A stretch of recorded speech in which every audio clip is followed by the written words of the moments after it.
பண்ணும்போதுதான் அது பாடலாக வரும்.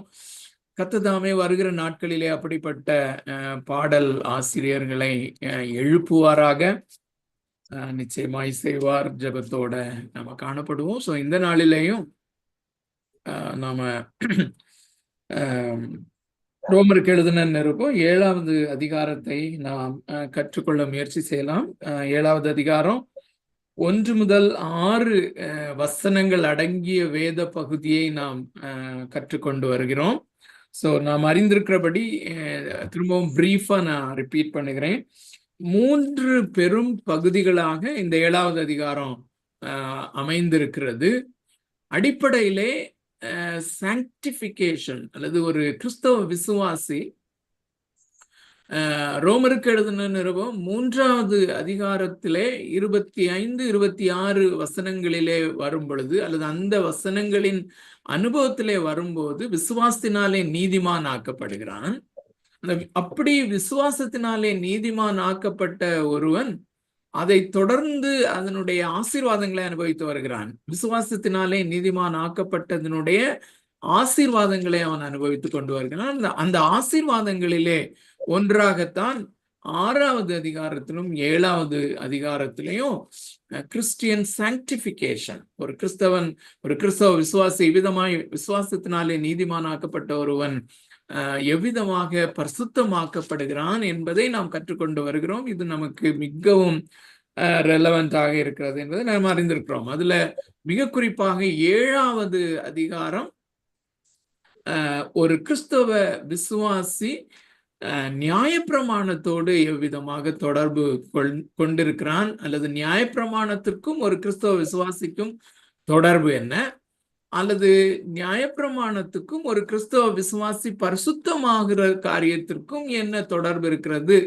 என்பதைத்தான் அப்போஸ்தலனாகிய பவுல் இங்கே போதிக்கிறதை நாம பார்க்கிறோம். அல்லது தேவனாகிய கர்த்தர் நமக்கு போதனையாக இதிலே அருளி இருக்கிறார். அது 3 பெரும் பகுதிகளாக பிரிக்கப்பட்டிருக்கிறது. 1வது வசனத்திலிருந்து 6வது வசனம் வரையிலும் இந்த முகவுரையாக ஒரு சில காரியங்களை சொல்லுகிறார். முகவுரையாக இந்த இந்த யூனியன் வித் கிரைஸ்ட் அல்லது இந்த நியாயப்பிரமாணத்திற்கு நாம் மரித்தவர்களாகி கிறிஸ்துவோடு கூட நாம் திருமணத்திலே இணைக்கப்பட்டிருக்கிறோம் அல்லது கிறிஸ்துவோடு கூட ஒன்றிணைக்கப்பட்டிருக்கிறோம். கிறிஸ்துவோடு கூட ஒன்றிணைக்கப்படும்படியாக நாம் நியாயப்பிரமாணத்திலிருந்து விடுதலையாக்கப்பட்டோம். நியாயப்பிரமாணத்திற்கு நாம் மரித்ததினாலே நாம் அதிலிருந்து விடுதலையாக்கப்பட்டிருக்கிறோம் என்கிற காரியத்தை சொல்கிறார். 7வது வசனத்திலிருந்து 13வது வசனம் வரையிலும்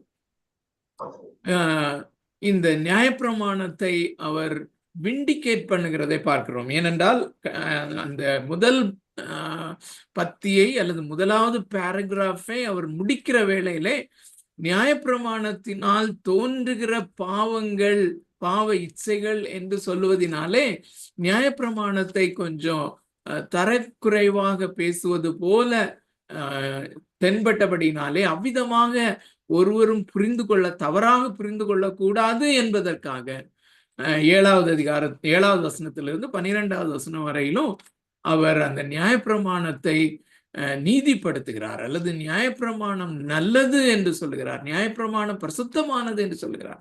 நியாயப்பிரமாணம் தேவனால் அருளப்பட்டது என்பதிலே எள்ளளவும் அதிலே காம்ப்ரமைஸ் கிடையாது. அது நமக்கு தேவையான ஒன்று என்பதையும் அது நல்லது என்பதையும் கொண்டு வருகிறார். அதை தொடர்ந்து 14வது வசனத்திலிருந்து 25வது வசனம் வரையிலும் தன்னுடைய தனிப்பட்ட அனுபவத்தை கொண்டு வந்து இந்த டைனாமிக்ஸ் எப்படி வேலை செய்கிறது, நடைமுறையிலே இந்த நியாயப்பிரமாணம் ஒரு மனிதனை அல்லது ஒரு கிறிஸ்தவ விசுவாசியோடு எப்படி தொடர்புடையதா இருக்கிறது, என்னோடு எப்படி தொடர்புடையதா இருக்கிறது, அது எவ்விதமாக என்னுடைய பரிசுத்தமாகுதலிலே எனக்கு உதவி செய்கிறது என்று அமேசிங்காக சொல்லுகிற அந்த காரியம், அந்த போர்ஷன் எல்லாருக்குமே மிகவும் பிடித்த ஒரு போர்ஷனாக இருக்கலாம். எனக்கும் கல்லூரி நாட்களிலே மிக பிடித்ததான ஒரு பேசேஜ் அந்த பேசேஜ். ஸோ நிச்சயமாக நாம அதை மிகவும் நேசிப்பவர்கள் அந்த போர்ஷனுக்கு போறதுக்கு வாஞ்சையோட இருப்போம் அப்படிங்கிறது நமக்கு தெரியும். பட் ஆனாலும் அருமையானவர்களே, இந்த 5-6 வசனங்களை அல்லது இந்த முதல் பத்தியை ஃபர்ஸ்ட் பேராகிராஃபை சரியாக நாம் புரிந்து கொள்ளாவிட்டால் அவைகளை புரிந்து கொள்வது கொஞ்சம் கடினமாக இருக்கும். அதிலும் குறிப்பாக 4, 5, 6 வசனங்களை புரிந்து கொள்ள வேண்டியது மிகவும் அவசியம். அதிலும் குறிப்பாக 5வது வசனமும் 6வது வசனமும் என்ன போதிக்கிறது என்பதை நாம் புரிந்து கொண்டால்தான் நாம் அந்த அடுத்த பகுதிகளை தெளிவாக புரிந்து கொள்ளவும் நம்முடைய ஆவிக்குரிய வாழ்க்கையிலே அதை பயனுள்ளதாக நாம் எடுத்துக்கொள்ளவும் நமக்கு அது உதவிகரமாக இருக்கும். ஸோ 1 முதல் 6 வரையிலும் நான் வாசிக்கிறேன். அதற்கு பிறகு நாம 5, 6 நம்ம பார்க்கலாம். நியாயப்பிரமாணத்தை அறிந்திருக்கிறவர்களுடனே பேசுகிறேன். சகோதரரே, ஒரு மனுஷன் உயிரோடு இருக்கும் அளவும் நியாயப்பிரமாணம் அவனை ஆளுகிறது என்று அறியாமல் இருக்கிறீர்களா? அது எப்படி என்றால், புருஷனை உடைய ஸ்திரீ தன் புருஷன் உயிரோடு இருக்கும் அளவும் நியாயப்பிரமாணத்தின்படியே அவனுடைய நிபந்தனைக்கு உட்பட்டிருக்கிறாள். புருஷன் மரித்த பின்பு புருஷனை பற்றிய பிரமாணத்தினின்று விடுதலையாயிருக்கிறாள். ஆகையால் புருஷன் உயிரோடு இருக்கையில் அவள் வேறொரு புருஷனை விவாகம் பண்ணினால் விபச்சாரி எனப்படுவாள். புருஷன் மரித்த பின்பு அவள் அந்த பிரமாணத்தினின்று விடுதலையானபடியால் வேறொரு புருஷனை விவாகம் பண்ணினாலும் விபச்சாரி அல்ல.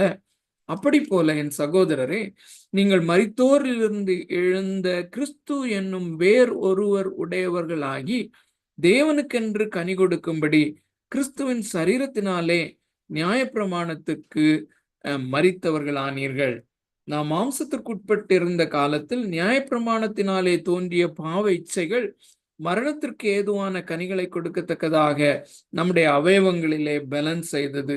இப்பொழுதோ நாம் பழமையான எழுத்தின்படி அல்ல, புதுமையான ஆவியின்படி ஊழியம் செய்யத்தக்கதாக நம்மை கட்டியிருந்த நியாயப்பிரமாணத்துக்கு நாம் மரித்தவர்களாகி அது நின்று விடுதலை ஆக்கப்பட்டிருக்கிறோம். அருமையான தம்பி ஜெபம் பண்ணது போல, அருமையான தேவனுடைய பிள்ளைகளை, நாம இந்த நாளிலே வசனத்தை நாம் தியானிக்கும் போது, தேவனுடைய வார்த்தையை நாம எக்ஸ்போஸ் பண்ணும்போது, அதன் மூலமாக நாம் கற்றுக்கொள்வது மாத்திரமல்ல, பரிசுத்த ஆவியானவர் தேவனுடைய சமூகத்தை நாம் அனுபவிக்கும்படியாக இயேசு கிறிஸ்துவை தத்ரூபமாய் ருசிக்கத்தக்கதாக அவருடைய பிரசன்னத்தையும் நமக்கு அருளுகிறார். நாம் அடிக்கடி நினைவு கூறுகிற அந்த ஸ்டேட்மெண்ட்டை நான் மீண்டும் சொல்ல விரும்புகிறேன். God mediates his presence through his word. தேவனாகிய கர்த்தர் தம்முடைய சமூகத்தை அவருடைய வார்த்தையின் மூலமாக நமக்கு அருளுகிறார் என்று. ஒருவேளை இந்த வைப்ரண்டான மியூசிக்கோடு பாடல்கள் பாடுவதனால அல்ல, வேதத்தை நாம் தியானிக்கும் போது, வேதத்தை நாம் திறக்கும் போது, அதான் சரியான நல்ல வார்த்தை. when we open the scripture, when we open the word of God by the power of the Holy Spirit, நம்முடைய இருதயத்தின் கண்களை அவர் திறப்பாரே ஆனால் நாம் அங்கே இயேசு கிறிஸ்துவை காண முடியும், அவருடைய பிரசன்னத்தை நாம் பெற்றுக்கொள்ள முடியும், அதை அனுபவிக்க முடியும். ஸோ அந்த கிருபையை இந்த மாலை வேளையிலே பரிசுத்த ஆவியானவர் நமக்கு அருளுவாராக. ஸோ முதல் 3 வசனத்தையும் நாம் விட்டு விடுவோம். அதிகமாக நாம் கற்றிருக்கிறோம், அதை நாம் நன்றாக அறிந்திருக்கிறோம். 4வது வசனத்திலே அந்த யூனியன் வித் கிரைஸ்ட், அல்லது நாம் நியாயப்பிரமாணத்திற்கு கட்டப்பட்டவர்களாக இருந்தோம், அல்லது we were married to the law, நியாயப்பிரமாணத்திற்கு கட்டப்பட்டிருந்தோம், அல்லது நியாயப்பிரமாணத்தோடு நம்முடைய திருமணம் இருந்தது. நாம் மனுஷனாக அல்லது மனுஷியாக இந்த உலகத்திலே பிறந்த போதே நியாயப்பிரமாணத்திற்கு கட்டுப்பட்டவர்களாக நாம் பிறக்கிறோம், அல்லது நியாயப்பிரமாணத்தோடு இணைக்கப்பட்டவர்களாக நாம் பிறக்கிறோம். நியாயப்பிரமாணத்தின்படி நாம் தேவனுக்கு அக்கௌண்டபிளாக தான் நாம் பிறக்கிறோம். நியாயப்பிரமாணம் நம்மை விட்டு பிரிக்க இயலாத ஒரு காரியமாக இருந்தது. ஆனால் நான் மறுபடியும் பிறந்த போது கிறிஸ்துவோடு கூட நான் இணைக்கப்படும்படியாக நியாயப்பிரமாணத்திற்கு நான் மரித்தேன். நியாயப்பிரமாணம் மரிக்கவில்லை, நான் மரித்தேன் என்பதாக பார்த்தோம். அந்த திருமணம் என்கிற உறவை 4வது வசனத்துல எம்பசைஸ் பண்ணுகிறத நம்ம பார்த்தோம். சோ இப்போ 4வது வசனத்திற்கும் 5வது வசனத்திற்கும் இடையிலே ஆங்கில வேதாகமத்தை நீங்கள் பார்ப்பீர்கள், ஆனால் ஃபார் என்கிற ஒரு வார்த்தை இருக்கிறத பார்க்க முடியும். அந்த ஃபார் தமிழ் வேதாகமத்துல இல்லாம இருக்குது. ஸோ அதை வேணா நீங்க போட்டுக்கொள்ளலாம், ஏனென்றால் அப்படின்னு சொல்லி ஃபார் என்று போட்டுக்கொள்ளலாம். ஏனென்றால் இந்த 4வது வசனத்திலே அவர் சொல்வதனுடைய விளக்கத்தை தான் 5வது வசனத்திலும் 6வது வசனத்திலேயும் சொல்லுகிறார். 4வது வசனத்தினுடைய அந்த சாராம்சம் என்ன, எதை அவர் விளக்குகிறார் என்றால் நான் நியாயப்பிரமாணத்திற்கு மரித்தேன், கிறிஸ்துவோடு கூட ஒன்றிணைக்கப்பட்டேன். இந்த 2 காரியத்தையும் எடுத்துக்கொள்கிறார். இந்த 2ம் கருப்பொருள். நல்லா அந்த வசனத்தை பாருங்கள். 4வது வசனத்தை மாத்திரம் வாசிக்கிறேன், அதை ஃபாலோ பண்ணுங்க. அதுல 2 மிக முக்கியமான அல்லது மேஜர் கருப்பொருள் இருக்கிறத பாருங்க. அப்படி போல என் சகோதரரே, நீங்கள் மரித்தோரிலிருந்து எழுந்த கிறிஸ்து என்னும் வேறு ஒருவர் உடையவர்களாகி தேவனுக்கு என்று கனி கொடுக்கும்படி கிறிஸ்துவின் சரீரத்தினாலே நியாயப்பிரமாணத்திற்கு மரித்தவர்களானீர்கள். முதலாவது நடக்கிறது மரணம். சோ நியாயப்பிரமாணத்திற்கு நீங்கள் மரித்தவர்களானீர்கள் என்பது அந்த 4வது வசனத்தினுடைய பி பார்ட்ல பாக்குறீங்களா? சோ ஏ பார்ட்ல என்ன இருக்குதுன்னா, கிறிஸ்து என்னும் மரித்தோரிலிருந்து எழுப்பப்பட்ட கிறிஸ்து என்னும் வேறு ஒருவர் உடையவர்களானோம், அல்லது நியாயப்பிரமாணத்திற்கு நாம் மரித்தவர்களானோம், கிறிஸ்துவோடு கூட இணைக்கப்பட்டோம். அதனுடைய அந்த மேன்மையான மகிமையான அந்த அனுபவத்தினுடைய பெனிஃபிட்ஸ ரொம்ப விளக்கமாக நாம பார்த்திருக்கிறோம். சோ இந்த ஏன் நாம் மரிக்க வேண்டும், ஏன் நியாயப்பிரமாணத்திற்கு மரிக்க வேண்டும், ஏன் கிறிஸ்துவோடு கூட ஒன்றிணைக்கப்பட வேண்டும், அல்லது இந்த நியாயப்பிரமாணத்திற்கு மரித்ததினால் நமக்கு என்ன உண்டாகிறது, இந்த இயேசு கிறிஸ்துவோடு கூட இணைக்கப்பட்டதினால் என்ன உண்டாகிறது என்பதை தான் 5வது வசனத்திலும் 6வது வசனத்திலையும் சொல்லுகிறார். நல்லா பாருங்க, கவனிங்க. 5வது வசனத்திலே அந்த பி பார்ட்டை விளக்குகிறத நம்ம பார்க்கிறோம். அதாவது நியாயப்பிரமாணத்திற்கு மரித்த அந்த பகுதியை 5வது வசனத்திலே விளக்குகிறார். 6வது வசனத்திலே கிறிஸ்துவோடு கூட இணைக்கப்பட்ட அந்த வாழ்க்கையினுடைய ரகசியத்தையும் அந்த வாழ்க்கையினுடைய மேலான அனுபவத்தையும் சொல்லுகிறார். அருமையான தேவனுடைய பிள்ளைகளே, நம்முடைய சாங்டிஃபிகேஷனுக்கு, கிறிஸ்தவ வாழ்க்கையிலே நாம் பரிசுத்தம் ஆகுதலில் வளருவதற்கு, பரிசுத்தத்தின் மேல் பரிசுத்தம் அடைவதற்கு, அருமையானவர்களே, நம்முடைய இலக்கு, ஒரு தேவ மனிதன் இவ்விதமாக சொல்லுகிறார், நம்மை தேவன் ரட்சித்ததினுடைய நோக்கமே பரிசுத்தமாவதற்காக. The goal of our salvation is to be sanctified. வேறு வார்த்தையிலே சொல்லுவோமே ஆனால், நம்மை தேவனாகிய கர்த்தர் உலகத்திலிருந்து பாவத்திலிருந்து ரட்சித்ததனுடைய காரணம் என்னவென்றால், அவருடைய குமாரனாகிய இயேசு கிறிஸ்துவின் சாயலுக்கொப்பாய் மாற்றுவதற்காக. அஃப்கோர்ஸ் அது அல்டிமேட்டா நாம் அவருடைய குமாரனாய் இயேசு கிறிஸ்துவின் சாயலுக்கொப்பாய் நாம் மாற்றப்படுவது நிமித்தமாக பரலோகத்திலே அந்த திருக்குடும்பத்திலே நாம் வாழ்வதற்கு தகுதியுடையவர்களாக நாம் மாறுகிறோம். பிதா பரிசுத்தராய் இருக்கிறார், எல்லையற்ற பரிசுத்தம் உள்ளவர். குமாரன் எல்லையற்ற பரிசுத்தம் உடையவர். பரிசுத்த ஆவியானவர் எல்லையற்ற பரிசுத்தம் உடையவர். அந்த குடும்பத்தோடு கூட இணைந்து நாம் நித்தியமாக வாழ இருக்கிறோம். ஆகையினாலே இந்த உலகத்தில் இருக்கும் போது நம்மை நாம் ரட்சிக்கப்படும் பொழுது தேவனாகிய கர்த்தர் அல்லது பரிசுத்த ஆவியானவர் ஒரு பொறுப்பெடுக்கிறார். என்ன பொறுப்பெடுக்கிறார்? நம்மை அவருடைய குமாரனுடைய சாயலுக்கொப்பாய் மாற்றுவது. This is amazing. So, இந்த பொறுப்பை அவர் எடுத்திருக்கிறபடினாலே அவர் அதை செய்வார். அதை எப்படி செய்கிறார் என்கிற காரியத்தை தான் நாம் இங்கே பார்க்கிறோம். ஸோ 5வது வசனத்தை நம்ம பார்க்கலாம்.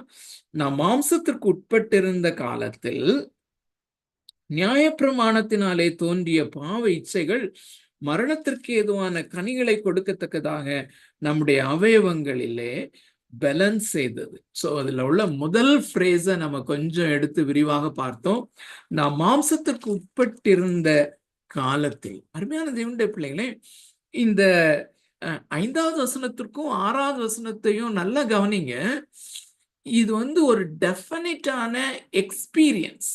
இன்னொரு விதத்திலே நாம் சொல்லுவோமே ஆனால், இந்த 5வது அதிகாரத்தையும் 6வது அதிகாரத்தையும் சேர்த்து நம்முடைய ரட்சிப்பின் அனுபவத்தை விளக்குகிறார். அல்லது நாம் கிறிஸ்தவ விசுவாசியாக யாராக இருக்கிறோம், இதை தொடர்ந்து நாம பார்த்து கொண்டிருக்கிறோம். அவர் actual real identity in Christ or as Christians நாம் யாராக இருக்கிறோம், கிறிஸ்தவ விசுவாசிகளாக நாம் யாராக இருக்கிறோம் என்பதை 5வது வசனத்திலும் 6வது வசனத்திலே நாம பார்க்கிறோம். ஸோ 5வது வசனத்திலே முன்பு நாம் கிறிஸ்தவ விசுவாசிகளாய் மாறுவதற்கு முன்பு, அல்லது இயேசு கிறிஸ்துவோடு இணைக்கப்படுவதற்கு முன்பு, அல்லது மறுபடியும் பிறப்பதற்கு முன்பு நாம் யாராக இருந்தோம் என்பதைத்தான் 5வது வசனத்திலே தெளிவாக சொல்லுகிறார். அதுல உள்ள அந்த ஃபர்ஸ்ட் ஃப்ரேஸை நாம் எடுத்துக்கொள்ளலாம். நீங்கள் மாம்சத்திற்கு உட்பட்டிருந்த காலத்தில், we were once, ஒரு காலத்திலே நாம் மறுபடியும் பிறப்பதற்கு முன்பதாக மாம்சத்துக்கு உட்பட்டவர்களாக இருந்தோம். இந்த ரோமருக்கு எழுதின நிருபத்திலே மாம்சம் என்கிற வார்த்தை, அல்லது மாம்சத்துக்கு உட்பட்டவர்கள் என்கிற அந்த கான்செப்ட், அந்த ட்ரூத், அந்த காரியம் முதல் முறையாக இங்கே வருகிறபடினாலே அதை குறித்து கொஞ்சம் விளக்கமாக நாம பார்க்க வேண்டியது அவசியம் என்று சொல்லி பார்த்தோம். ஏன்னு சொன்னா, இந்த மாம்சத்திற்குரியவர்கள் அல்லது மாம்சத்திற்கு உட்பட்டிருந்த காலம் மாம்சத்திற்கு உட்பட்டது என்று சொல்லும் பொழுது இந்த யூசேஜ், இந்த விதமான உபயோகமா, இந்த வார்த்தை 4 விதங்களிலே, குறைந்தபட்சம் 4 விதங்களிலே புதிய ஏற்பாட்டிலே பயன்படுத்தப்பட்டிருக்கிறது என்பதை நம்ம பார்த்தோம். அதை திரும்பியும் ரிப்பீட் பண்றேன். அதை நன்றாக கவனிக்க முயற்சி செய்வோம். புரியாட்டா நம்ம கடைசியில நம்ம கிளாரிஃபை பண்ணிக்கலாம். இது மிக முக்கியமான ஒரு காரியம். முதலாவது, மாம்சமான யாவரும் அப்படிங்கிற அந்த யூசேஜ் யோவேல்ல நம்ம பார்க்கிறோம். அப்புறம் 1 பேதுரு எழுதின 1வது நிருபத்துல நம்ம பார்க்கிறோம், மாம்சம் எல்லாம் புல்லை போல அப்படின்னு சொல்லி. லூக்கா எழுதின சுவிசேஷத்துல ஒரு வசனம் பார்த்தோம். அங்க மாம்சமானவர்கள் யாவரும் தேவனுடைய ரட்சிப்பை காண்பார்கள் அப்படின்னு சொல்லும் போது, இந்த உலகத்தில் இருக்கிற எல்லா ஜனங்களும், இந்த உலகத்திலே இருக்கிற எல்லா ஜனங்களையும் குறிப்பிடுகிற சில இடங்களிலே மாம்சமானவர்கள் என்கிற வார்த்தை பயன்படுத்தப்படுகிறது. ஸோ 2வது, சரீரம் அல்லது நம்முடைய போன்ஸையும் நம்முடைய இந்த வெயின்ஸ் எல்லாவற்றையும் கவர் பண்ணி இருக்கிற ஃப்ளஷ், சரீரம் என்று சொல்லுகிறோம். ஸோ ஸ்கெலிட்டன் இருக்கிறது. ஸ்கெலிட்டன் அது அந்த எலும்பு மண்டலம். ஸோ எலும்பு கூடு நம்ம நிறைய பார்த்துருப்போம். ஸோ எலும்பு கூடை மூடி இருக்கிற ஃப்ளஷ், சரீரம். உதாரணமாக கலாத்தியருக்கு எழுதின நிருபம் 2வது அதிகாரம் 20வது வசனத்துல அந்த சரீரத்தை தான் சொல்கிறார். நான் கிறிஸ்துவோடு கூட மரித்தேன், ஆகிலும் நான் பிழைத்திருக்கிறேன். இப்பொழுது நான் பிழைத்திருக்கிறதோ என்னில் வாழ்கிற என் சரீரத்தில், இப்பொழுது நான் சரீரத்தில் பிழைத்திருக்கிறதோ என்று சொல்லுகிறார். So I am living in my body. So அந்த சரீரத்தை சொல்லுகிறார்.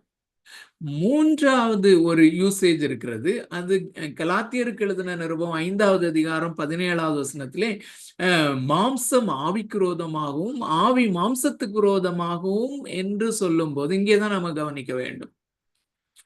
இது விசுவாசிகளுக்குள்ளேயும் இருக்கிறது. விசுவாசிகளுக்குள்ளேயும் இருக்கிற அந்த சென்சுவல் பார்ட் என்று சொல்வார்கள் அல்லவா, அல்லது நாம் பசி எடுக்கிறது, ஆகையினாலே நாம் சாப்பிடுகிறோம். தாகம் எடுக்கிறது, நாம் உணவு உட்கொள்ளுகிறோம். தூங்க வேண்டும் என்கிற உணர்வு வருகிறது, தூக்கம் அப்படி சொக்கிட்டு வருது. அது அந்த தூங்குறோம். தூங்குறது நமக்கு அவசியம். ஆகையினாலே அந்த தூங்க வேண்டும் என்கிற ஆசையை அல்லது சாப்பிட வேண்டும் என்கிற ஆசை, இது எல்லாமே அந்த சென்சுவல் பார்ட் என்று சொல்வார்கள். அதுபோல டு ஹேவ் செக்ஸ், பாலுறவு கொள்ளும்படியான ஒரு ஆசையை தேவன் தாமே அதை உண்டாக்கி இருக்கிறார். இது சரியான முறைப்படி, வேதத்தின்படி அல்லது சட்டதிட்டங்களின்படி முறைப்படி செய்யப்படுமானால் அந்த சென்சுவல் ஃபீலிங்ஸ், அந்த உணர்வுகள் சரியான படி இருக்கிறது. அது ஆனா அதை மாம்சம் என்று சொல்லுகிறோம், மாமிசம்.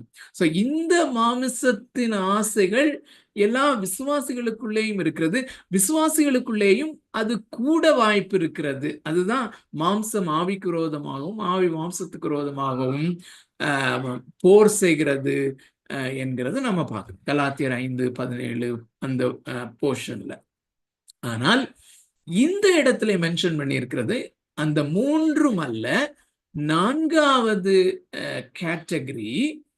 அந்த கேட்டகரி ரட்சிக்கப்படாதவர்கள், முழுக்க முழுக்க மாம்சத்தினாலே, அல்லது இந்த மாம்சம் என்று சொல்லுகிற மூன்றாவது கேட்டகரியில பார்த்தோம் இல்லையா, அந்த சென்சுவல் பிரின்சிபிள் அல்லது இந்த மாம்சீக காரியங்களுக்காக ஆசைப்படுகிற அந்த உணர்வுகள் என்கிற அந்த ஏரியா, அது முழுமையாக கண்ட்ரோல் எடுத்து மிகவும் அளவு கடந்த விதத்திலே அது ஆப்ரேட் பண்ணுகிறது. மறுபடியும் பிறவாத ஒரு மனிதனுடைய வாழ்க்கையிலே அதைத்தான் ஐ திங்க் அந்த வசனத்தை நம்ம வாசித்தோம்னு நினைக்கிறேன். எபேசியருக்கு எழுதின நிருபம் 2வது அதிகாரத்துல 3வது வசனத்துல அந்த மாம்சத்தின் இச்சைகளுக்குனால, அதை வேணா வாசித்தரலாம் லேசா. அதுல மனசும் மாம்சமும் விரும்பினபடி என்று சொல்லுகிறத நம்ம பார்க்க முடியும்.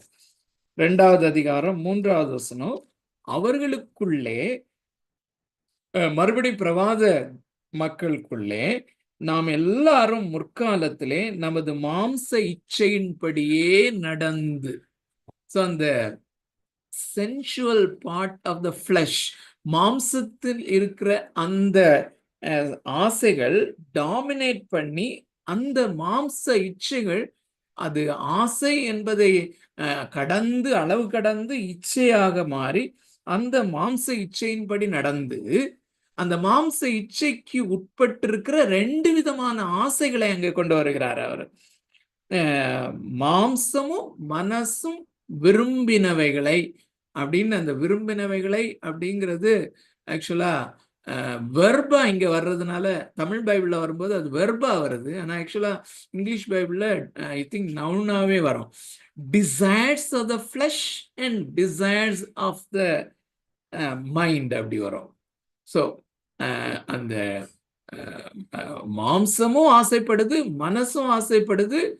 அது எதன் அடிப்படையில் ஆசைப்படுகிறது என்றால், அந்த சென்சுவல் பார்ட், அந்த மாம்சத்தினுடைய ஆசை இச்சைகள் அது இச்சையாக மாறி, நீங்க 2வது வசனத்துல நீங்க பார்க்கும்போது அது அந்தகார லோகாதிபதிகள் இந்த அந்த ஆவிகளினாலே கட்டுப்படுத்தப்பட்டு அது எக்ஸ்ட்ரீமாக அந்த எக்ஸ்ட்ரீம் பொட்டென்ஷியாலிட்டியில அது கிரியேட் செய்கிற அந்த ஒரு நிலைமையிலே நாம் காணப்பட்டோம் அப்படிங்கிறது தான் அந்த 4வது யூசேஜ் ஆஃப் த ஃபிளஷ். மாமிசம் என்கிற மாம்சத்துக்கு உட்பட்டவர்கள் என்பதனுடைய அந்த 4வது உபயோகம். இப்ப நல்ல கவனிங்க, இந்த 5வது வசனத்தினுடைய 5வது வசனத்திலே அப்போஸ்தலனாகிய பவுல் பயன்படுத்துகிற வார்த்தை என்னவென்றால், அது இந்த எபேசியர் 2வது அதிகாரத்திலே முதல் 3 வசனங்களிலே பார்க்கிற அந்த கேட்டகரி. நாம் மாம்சத்திற்கு உட்பட்டவர்களாக இருந்தோம் என்று சொல்லும்போது, மாம்சத்திற்கு கீழானவர்களாக இருந்தோம். மாம்சத்தினாலே, மாம்ச இச்சைகளினாலே கட்டுப்படுத்தப்பட்டவர்களாக இருந்தோம்.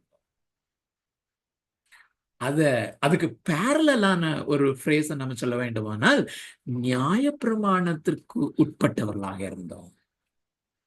We were under the flesh, we were under the law. அதுதான் 5வது வசனம். 6வது வசனம் அதுக்கு நேர ஆப்போசிட்டா இருக்கிற காரியம். We are under the spirit, in the spirit, life in the spirit. ஒரு மறுபடியும் பிறக்கும்போது அவனுடைய அந்த ரெல்ம் ஆஃப் லிவிங், அவன் வாழுகிற அந்த மண்டலம் முழுமையாக மாற்றப்படுகிறது.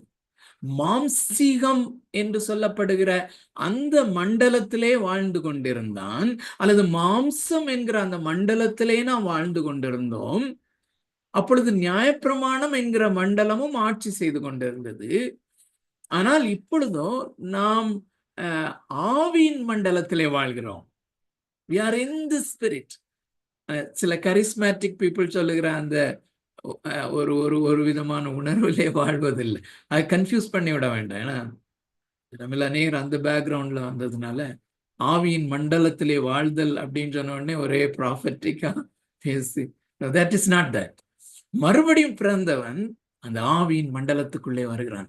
Understanding this is very significant. இதை நாம் புரிந்து கொள்ள வேண்டியது மிக மிக மிக மிக அவசியமா. சோ ஆவியின் மண்டலத்துக்குள்ளே நாம் வருகிறோம்.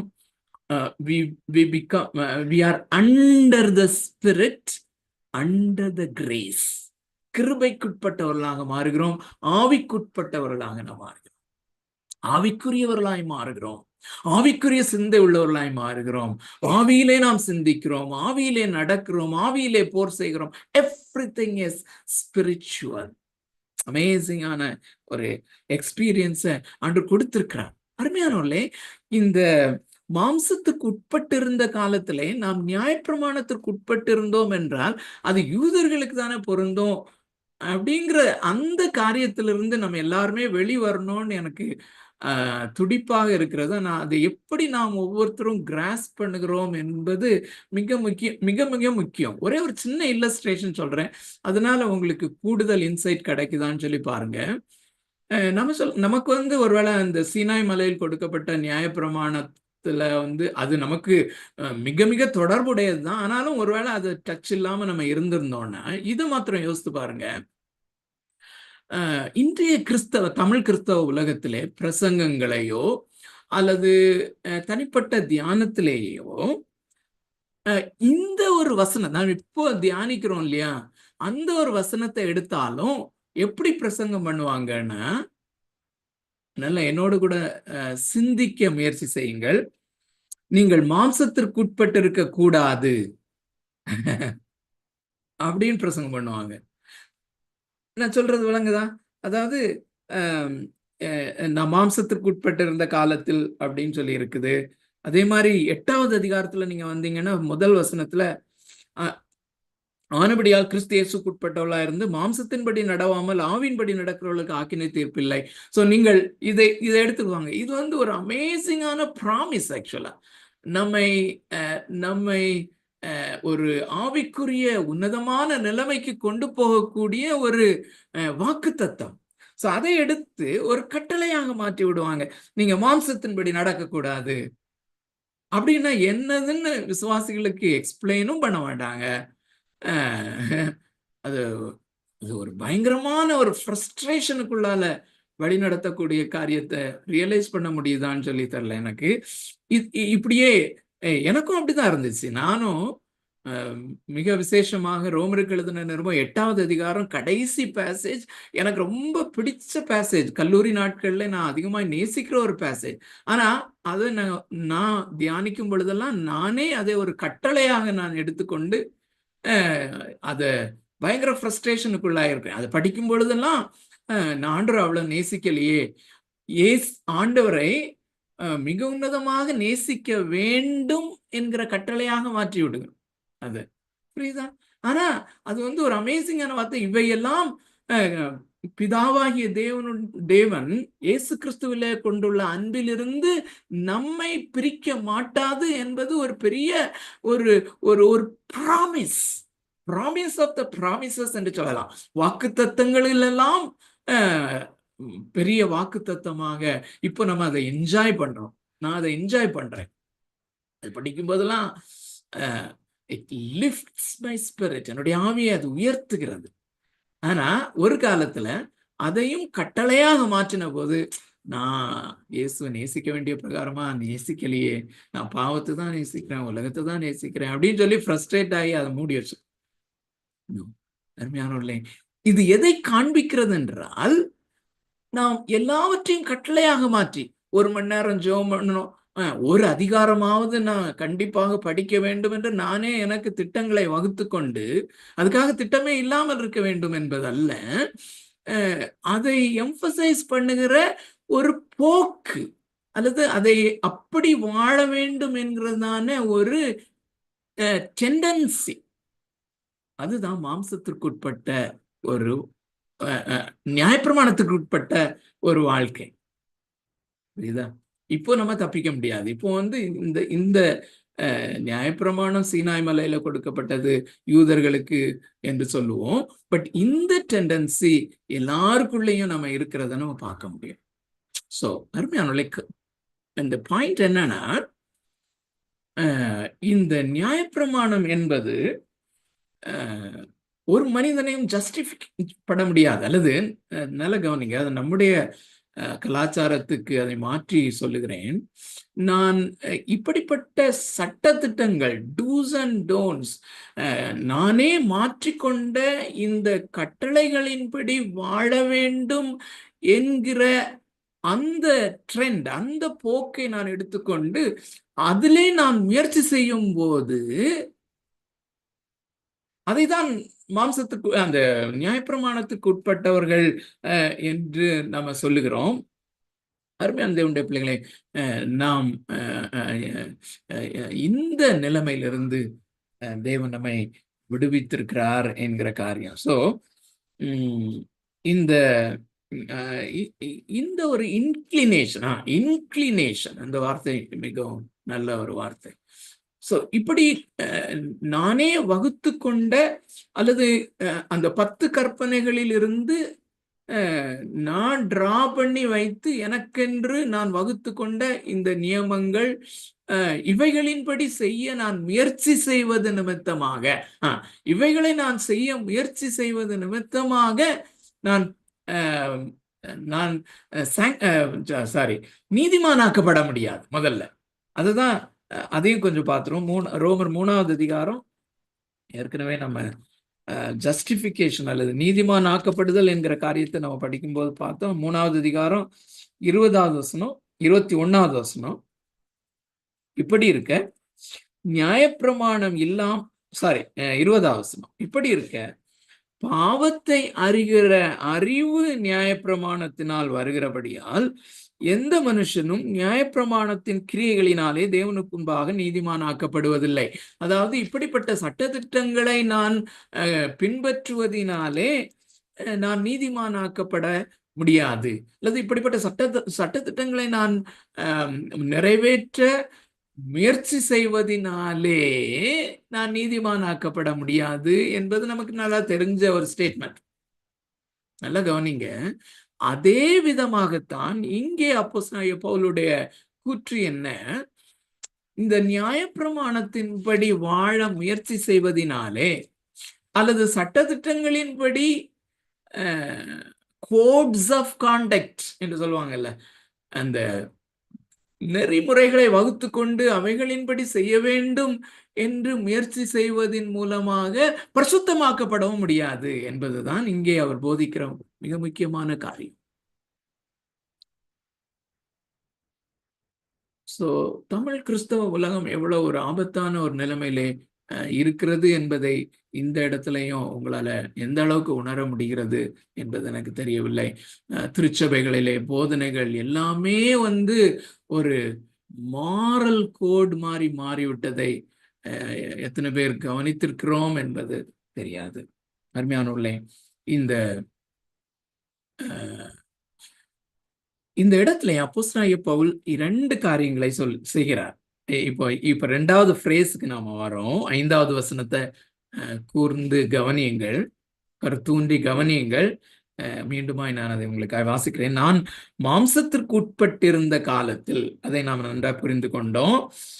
நாம் மாம்சத்திற்கு உட்பட்டிருந்த காலத்தில் நியாயப்பிரமாணத்தினாலே தோன்றிய பாவ இச்சைகள் மரணத்திற்கு ஏதுவான கனிகளை கொடுக்கத்தக்கதாக நம்முடைய அவயவங்களில் அது பலன் செய்தது. இதுல நீங்க நல்லா பாத்தீங்கன்னா, நியாயப்பிரமாணத்தினுடைய 2 காரியங்களை, 2 நெகட்டிவான காரியங்களை அவர் சொல்லுகிறத நம்ம பார்க்க முடியும். ஒண்ணு வந்து, நாம் மாம்சத்துக்குட்பட்டிருந்த காலத்திலே நியாயப்பிரமாணத்திற்குட்பட்டவர்களாக இருந்தோம், நியாயப்பிரமாணத்திற்கு அடிமைகளாக இருந்தோம், நியாயப்பிரமாணத்திற்கு கீழாக இருந்தோம். we were under the law. ஆனா இது என்ன செய்யுதுன்னு சொன்னா, நியாயப்பிரமாணத்தினாலே தோன்றிய பாவ இச்சைகள் என்று சொல்லுகிறார். நல்லா கவனிங்க. சோ இந்த இந்த நியாயப்பிரமாணத்தினுடைய நெகட்டிவான காரியத்தை கொண்டு வருகிறார். ஒண்ணு, அதாவது நல்ல கவனிங்க, ஒருவன் நியாயப்பிரமாணத்தினாலே பரிசுத்தமாக்கப்பட முடியாது என்பது மாத்திரமல்ல, அந்த பரிசுத்தமாகுதலுக்கு அது தடங்கலாக இருக்கிறது என்பதை கொண்டு வருகிறார். நியாயப்பிரமாணத்தினாலே நாம் பரிசுத்தமாக்கப்பட முடியாது, அல்லது நியாயப்பிரமாணத்தை கடைபிடிக்க முயற்சி செய்வதனாலே நாம் பரிசுத்தமாக்கப்பட முடியாது. அது மாத்திரம் அல்ல, இந்த நியாயப்பிரமாணத்தை நாம் நியாயப்பிரமாணத்தின்படி வாழ்வது நிமித்தமாய் பரிசுத்தமாக்கப்பட வேண்டும் என்று நான் முயற்சி செய்ய அது எனக்கு இன்னும் தடங்களை ஏற்படுத்தும், அல்லது நான் பின்னாகத்தான் போவேன். நெகட்டிவ் எஃபெக்டை உண்டாக்குகிறது என்பது. தேவனுடைய பிள்ளைகளே, பரிசுத்த ஆவியானவர் தாமே இந்த மாலை வேளையிலே இதை நாம் தெளிவாக புரிந்து கொள்ள நமக்கு உதவி செய்வாராங்க. அது என்ன கண்டிஷன்ல இருக்கிறவங்களை அது சொல்லுதுன்னு நான் ஒரு சின்ன காரியம் சொன்னா, ஒருவேளை இன்னும் உங்களுடைய இன்சைட் ஒருவேளை அதிகமாகலாம். இன்று அநேக கிறிஸ்தவ விசுவாசிகள் என்ன நினைக்கிறார்கள் என்றால், நாம் ரட்சிக்கப்பட்டோம். நல்ல கவனிங்க.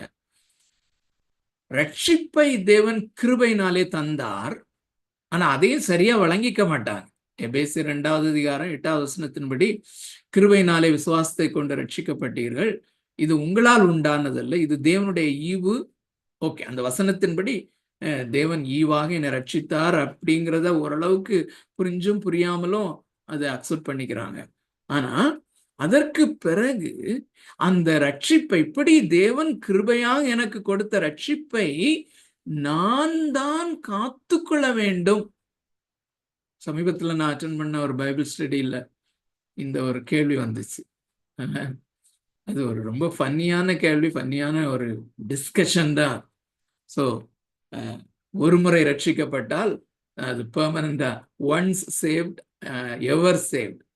அந்த நான் மிகவும் வெறுக்கிற ஒரு கேள்வி.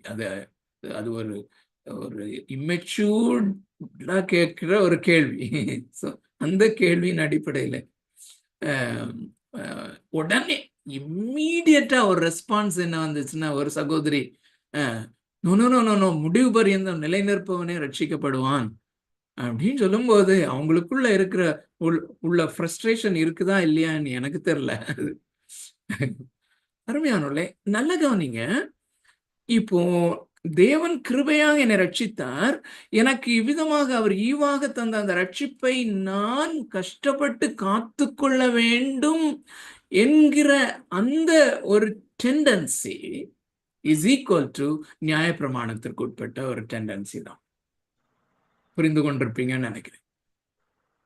அப்போ அப்படிப்பட்டவர்கள் 2 கேட்டகரியா இருக்கலாம். ஒண்ணு வந்து, இந்த கேட்டகரியில இருக்கிறவங்க 2 உப கேட்டகரியா இருக்கலாம்.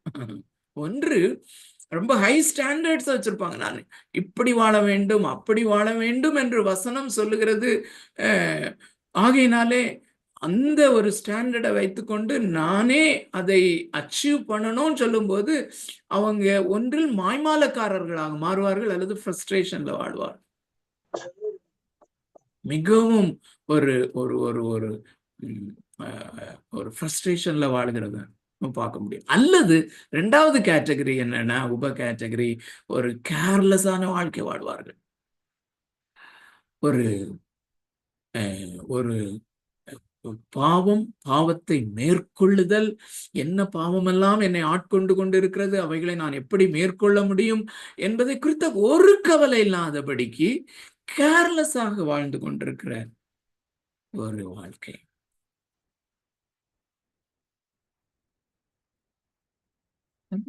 பிள்ளைகளே, இது மிகவும் ஆபத்தான ஒரு கேட்டகரி. இவர்கள்தான் நியாயப்பிரமாணத்திற்குட்பட்டவர்களை போல வாழ்கிற ஒரு வாழ்க்கை. கடந்த வாரத்துல போன்லயோ இல்லாட்டி தனிப்பட்ட முறையிலேயோ கடந்த 2 வாரங்களிலே 2 அல்லது 3 பேர் இந்த ஃபிளஷ் அல்லது குட் மாரல் கிறிஸ்டியன்ஸ் அவங்ககிட்ட பேசும்போது நான் டீப் டவுன் இன்சைட் வேதனையோடு நான் புரிந்து கொண்ட ஒரு காரியம், எவ்வளவு ஒரு பரிதாபமான நிலைமையில இருக்கிறாங்க. அதாவது இந்த கேட்டகரிக்கு என்னன்னா, ஏன் இது ஒரு ஆபத்தானது என்று நான் முதன்மையில் சொல்லுகிறேன் என்றால்,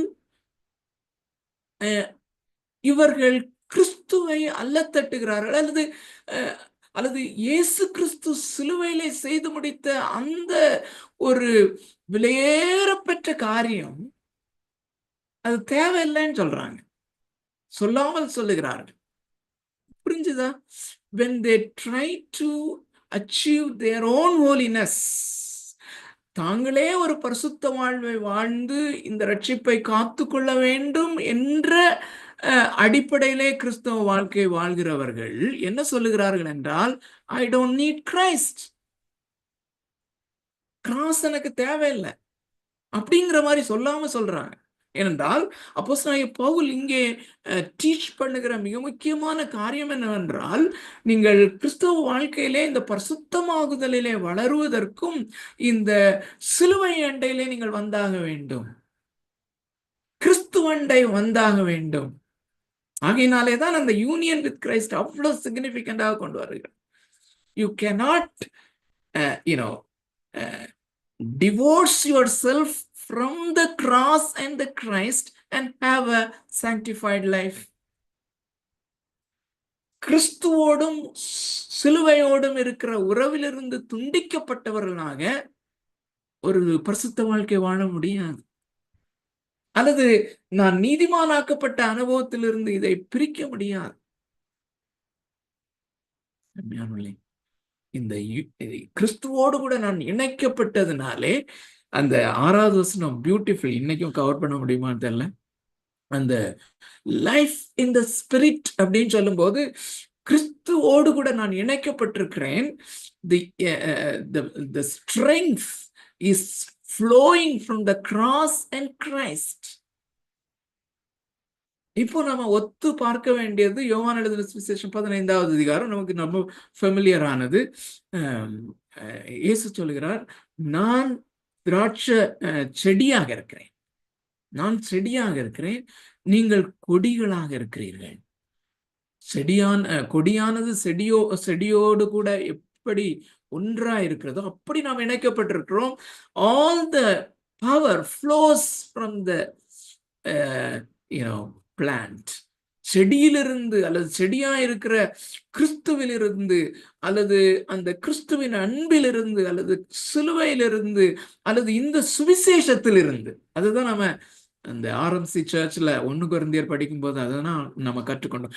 இந்த சிலுவையிலிருந்து, இந்த கிராஸ்ல இருந்து அல்லது இந்த சுவிசேஷத்திலிருந்து தான் அந்த சாப் அல்லது எனர்ஜி அல்லது பலன் ஃப்ளோ ஆகி கொண்டிருக்கிறது.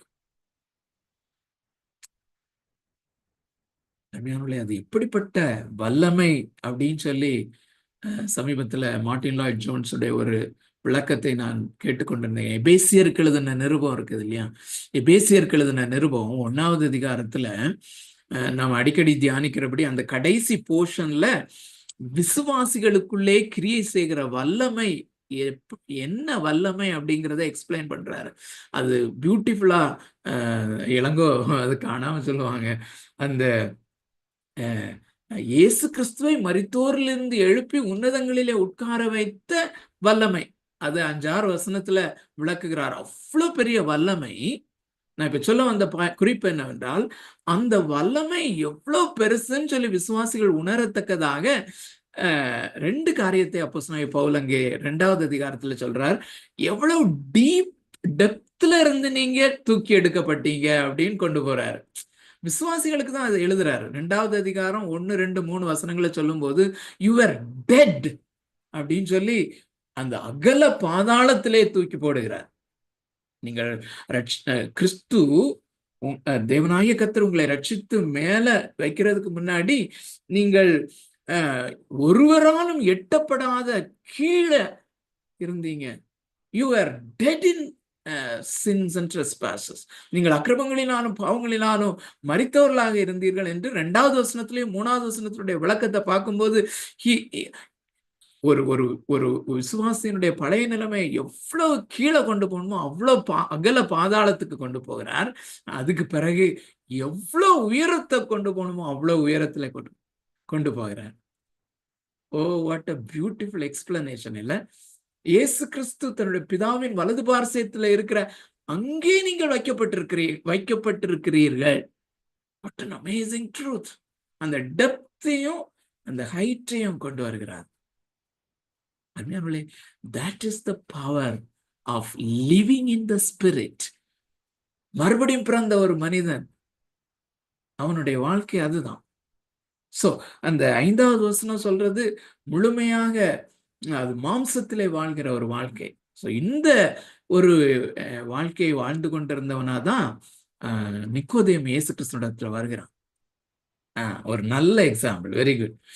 ஒரு நல்ல எக்ஸாம்பிள் எங்க பாக்குறோம். முழுக்க முழுக்க மாம்சத்தை சார்ந்து வாழ்ந்த ஒரு மனிதன். அல்லது நான் ஒரு கேட்டகரி சொன்னேன் இல்லையா, விசுவாசிகள் ரட்சிக்கப்பட்டோம், இனி என்னுடைய சொந்த நானே அதை காத்துக்கொள்ள வேண்டும் என்று சொல்லுகிறவர்களுக்கு அவனை சமமாக்கலாம். அவனும் நான் என்ன செய்ய வேண்டும், நித்திய ஜீவனை சுதந்திரத்துக் கொள்ளத்தக்கதாக நான் என்ன செய்ய வேண்டும், என்ன கிரியை செய்ய வேண்டும் அப்படிங்கிற மாதிரி. நோ, நீ பிறந்ததிலிருந்து மாம்சத்திலே பிறந்திருக்கிறபடினாலே நீ மாம்சத்திற்குட்பட்டவனாக இருக்கிறாய். அந்த யோவான் 3வது அதிகாரம் 6வது வசனத்திலே மாம்சத்திலே பிறப்பது மாம்சமா இருக்கும், ஆவியினால் பிறப்பது ஆவியா இருக்கும். So every man is born in flesh. ஆனால் நான் மறுபடியும் பிறக்கும் போது, that is the miracle of miracles. பிள்ளைகளே, சமீபத்துல இந்த ஆர்எம்சி சர்ச்ல நான் அந்த 1 கொரிந்தியர் 13வது அதிகாரத்தினுடைய விளக்கத்தை ஜோனத்தான் எட்வர்ட்ஸ் எழுதியிருக்கிறதுல கொஞ்சம் நாங்க அதை டேஸ்ட் பண்ண முடிஞ்சிச்சு. அதுல அவர் என்ன எழுதுகிறார் என்றால், 1 கொரிந்தியர் 13வது அதிகாரத்தை கொண்டு வந்து அதிலே அந்த மனுஷர் பாஷைகளையும் தூதர் பாஷைகளையும் பேசுதல், சகல அறிவுகளையும் உடையவனாய் இருத்தல், தீர்க்க தரிசனம் உரைத்தல், மலைகளை பெயர்க்கத்தக்கதான விசுவாசம் உடையவர்களாயிருத்தல், எனக்குண்டான எல்லாவற்றையும் அன்னதானம் பண்ணுதல், என் சரீரத்தையே சுட்டரிக்க கொடுத்தல். இந்த கிருபைகள் எல்லாமே காமன் கிரேஸ்ல கொண்டு வருகிறார். இது ஒருவேளை ஒரு மனிதனுக்கு கொடுக்கப்படலாம், ஆனால் இவைகள் எல்லாவற்றுக்கும் மேலானது அவன் அன்பினால் வாழ்கிற வாழ்க்கை. தட் இஸ் மறுபடியும் பிறத்தல். ஒரு மனிதன் மறுபடியும் பிறக்கும் போது it is the miracle of miracles. இப்ப நான் முதல்ல சொன்ன அந்த 1 கொரிந்தியர் 13:1-2 வசனங்கள்ல சொல்லுகிற அந்த அற்புதங்களிலெல்லாம் மேலான அற்புதம், அந்த கிருபைகளுக்கெல்லாம் மேலான மாறுபட்ட கிருபைதான் மறுபடியும் பிறக்க செய்த, ஆவியிலே பிறக்கிற, ஆவியினாலே ஆவிக்குள்ளாக பிறக்கிற அனுபவம். அதைதான் 6வது வசனத்துல சொல்லுகிறேன். சோ இப்ப 5வது வசனத்துல அந்த நியாயப்பிரமாணம் 2 காரியங்களை செய்கிறார் என்று சொன்னேன். ஒன்று, அந்த நியாயப்பிரமாணம் நமக்கு பரிசுத்தமாகுதலுக்கு உதவி செய்யாது என்பது மாத்திரமல்ல, அது பரிசுத்தமாகுதலுக்கு தடங்கலாக இருக்கிறது, அல்லது அவைகளினாலே ஒருவன் பரிசுத்தமாக முடியாது என்பதை அவர் விளக்குவதுதான் இதுல நோக்கம். சோ 2வது அவர் செய்கிற காரியம், இந்த இந்த பாவத்தினுடைய பலன் இதுல நீங்க பாத்தீங்கன்னா, திரும்பியும் வாசிக்கிறேன் 5வது வசனம். நான் மாம்சத்துக்கு உட்பட்டிருந்த காலத்தில் நியாயப்பிரமாணத்தினாலே தோன்றிய பாவ இச்சைகள். நல்ல கவனிங்க, இதுல அவர் என்ன அர்த்தப்படுத்துகிறார் என்றால், ஒருவன் நியாயப்பிரமாணத்தை படிக்கிறதுனாலதான் அவனுக்கு பாவம் உண்டாகிறது என்பது அர்த்தம் அல்ல. அந்த அர்த்தத்துல எழுதப்பட்டிருக்கிறது போல இருந்தாலும் அவர் என்ன செய்கிறார் என்றால், இந்த நியாயப்பிரமாணத்தினாலே அல்லது இந்த நியாயப்பிரமாணம் எரிகிற ஒரு கொள்ளியில எண்ணெயை ஊற்றுவது போல, அப்படி ஒரு பழமொழி, அந்த மாதிரி ஒரு சிமிலர் பழமொழி வரும்ல, அந்த மாதிரி காரியத்தை இந்த நியாயப்பிரமாணம் செய்கிறது என்று சொல்கிறார். ஏற்கனவே எனக்குள்ளே பாவம் கொழுந்து விட்டு எரிந்து கொண்டிருக்கிறது, அதுல எண்ணெய் ஊற்றுவது போல அந்த கிரியை நியாயப்பிரமாணம் செய்கிறது. It aggravates the problem. நான் பாவத்திலே அதை மேற்கொள்வதற்கு நான் துடித்து கொண்டிருக்கிறேன், பாவத்தோடு கூட போராடி கொண்டிருக்கிறேன். நியாயப்பிரமாணத்தை அணுகும் போது அது இந்த பாவத்தை இன்னும் அனல் விட்டு எரிய செய்கிறது. Problem is becoming more and more intense. அதுதான் நியாயப்பிரமாணத்தினுடைய வேலை என்று சொல்லுகிறார். அப்படி சொல்லும் போது என்ன செய்கிறார் என்றால், அந்த கடைசி ஃப்ரேஸ் பாருங்க, அது மரணத்திற்கு எதுவான கனிகளை கொடுக்கத்தக்கதாக நம்முடைய அவயவங்களிலே பலன் செய்கிறது. இப்படி நியாயப்பிரமாணத்தினாலே அக்ரவேட் பண்ணப்பட்ட பாவம் அல்லது நியாயப்பிரமாணத்தினாலே இன்னும் பெரிதாக்கப்பட்ட இந்த பாவ இச்சைகள் என்னிலே பயங்கரமான ஒரு பலத்தோடு பலன் செய்கிறது. இது சொல்லும் போதுதான் இந்த மார்ட்டின் லாய்ட் ஜோன்ஸ் சொல்லுகிற ஒரு கொட்டேஷன் நான் அடிக்கடி சொல்லிக் கொண்டிருப்பேன் இல்லையா? the sin is next powerful to God அப்படின்னு சொல்லுவோம். தேவன் எல்லையற்ற வல்லமை உள்ளவர், சர்வ வல்லமை உள்ளவர். அதற்கு அடுத்தபடியாய் வல்லமை உள்ளது என்று ஒரு காரியத்தை நாம் சொல்லுவோம். ஆனால் that is the power of sin. அருமையான தேவனுடைய பிள்ளைகளே, இன்றைக்கு என்னுடைய அப்சர்வேஷன்ல தமிழ் கிறிஸ்தவ உலகத்திலே காணப்படுகிற மிக முக்கியமான ஒரு டிராபேக் என்னதுன்னா, அந்த பாவம் என்றால் என்னவென்று தெரியவில்லை. 2வது, பாவம் எவ்வளவு பயங்கரமானது என்று உணர முடியல, ஃபீல் பண்ண முடியல. அதேதான் இந்த 7வது அதிகாரத்திலே நமக்கு அந்த அனுபவம் உண்டாக வேண்டும் என்றுதான் அப்போஸ்தலனாகிய பவுலினுடைய விருப்பம். தன்னுடைய எக்ஸ்பீரியன்ஸ் எல்லாம் கொண்டு வரதுக்கு காரணம், யூ ஃபீல் இட், அதை நாம் உணர வேண்டும் என்பதுதான். How powerful the indwelling sin is.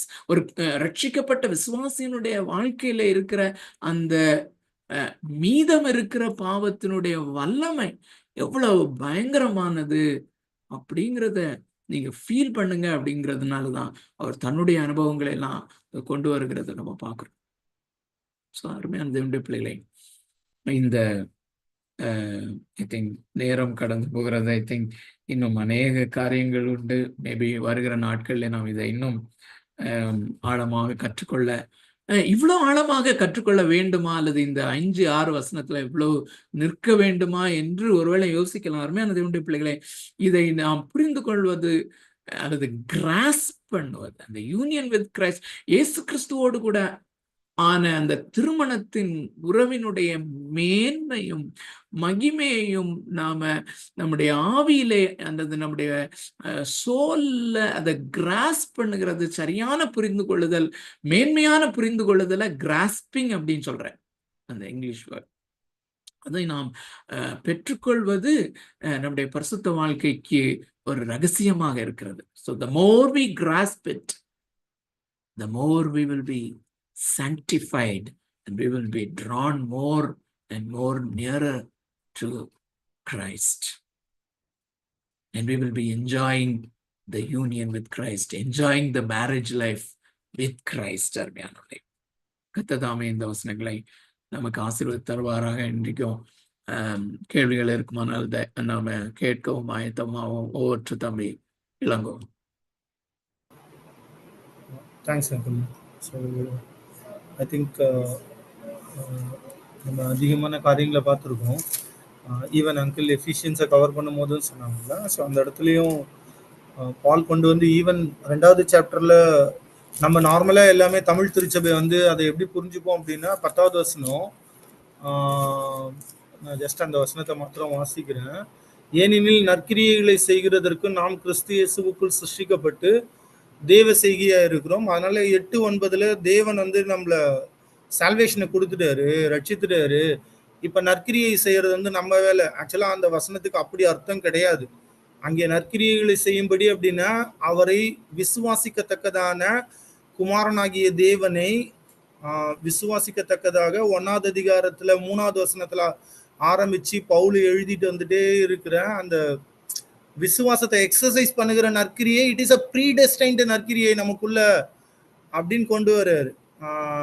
So அது மாத்திரம் இல்ல, லைக் வந்து தொடர்ந்து பவுல் எழுதுகிற அந்த நிருபம் இன்னைக்கு பார்த்தோம்ல, ஈவன் சாங்டிஃபிகேஷன்ல வந்து ஓகே அது நம்மளுடைய செயல் அப்படின்னு நம்ம நினைச்சோம் அப்படின்னா நாம வந்து பண்ணுகிற பெரிய தப்பு வந்து we are devaluing or we are demeaning அந்த கிறிஸ்து சிலுவையிலே செய்து முடித்த அந்த தி காட் தேவன், அதை திருத்துவ தேவன் அந்த இடத்துல செய்து முடித்த மிகப்பெரிய காரியத்தை நம்ம வந்து புரிந்து கொள்ளவில்லை அல்லது அதை அல்ல தட்டுகிறோம்.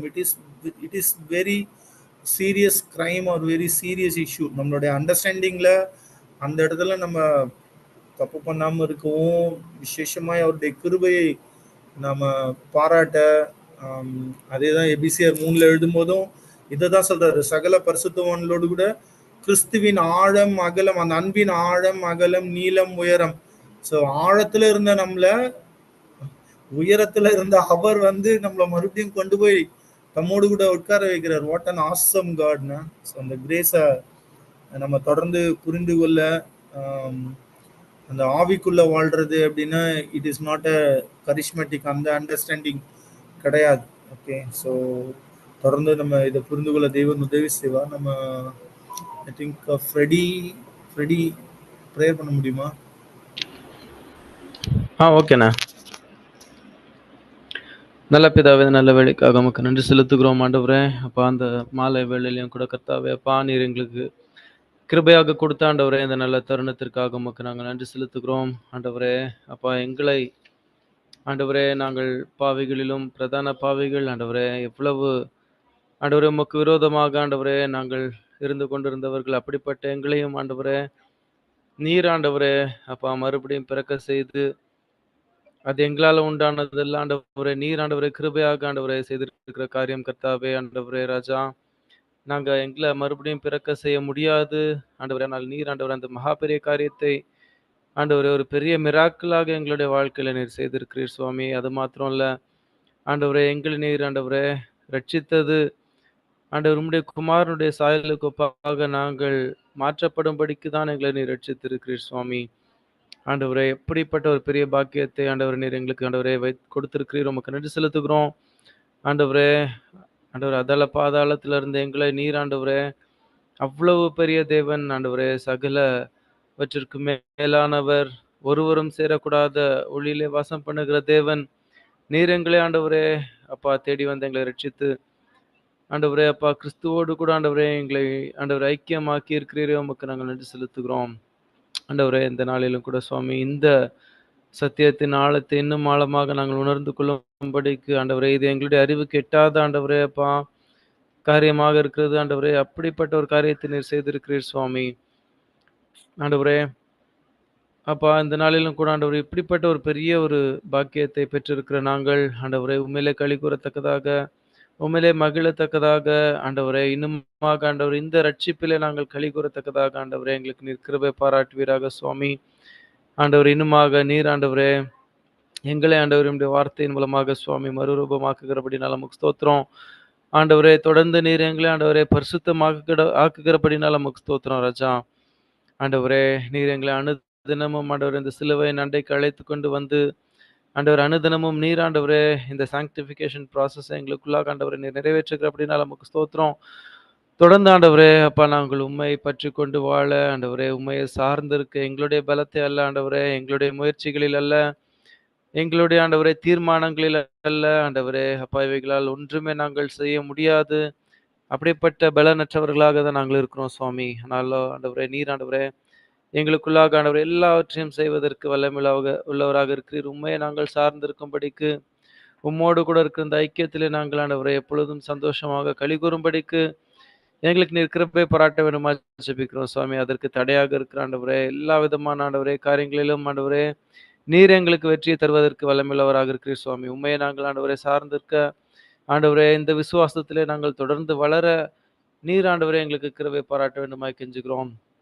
ஆண்டவரே தொடர்ந்து பலப்படுத்துவீராக. மீட்பு கிறிஸ்துவின் மூலம் வேண்டிக்கிறோம் சொல்ல பிதாவே, ஆமென். தேங்க்ஸ் படி. ஓகே, ஸோ கியோனே நீங்கள் உங்களை அன்மியூட் பண்ணிக்கலாம். உங்களுக்கு கேள்விகள் இருக்குமானால் கேள்விகளை நீங்கள் கேட்கலாம், இல்லை ஏதாவது இன்சைட்ஸ் இருந்தாலும் ஷேர் பண்ணலாம்.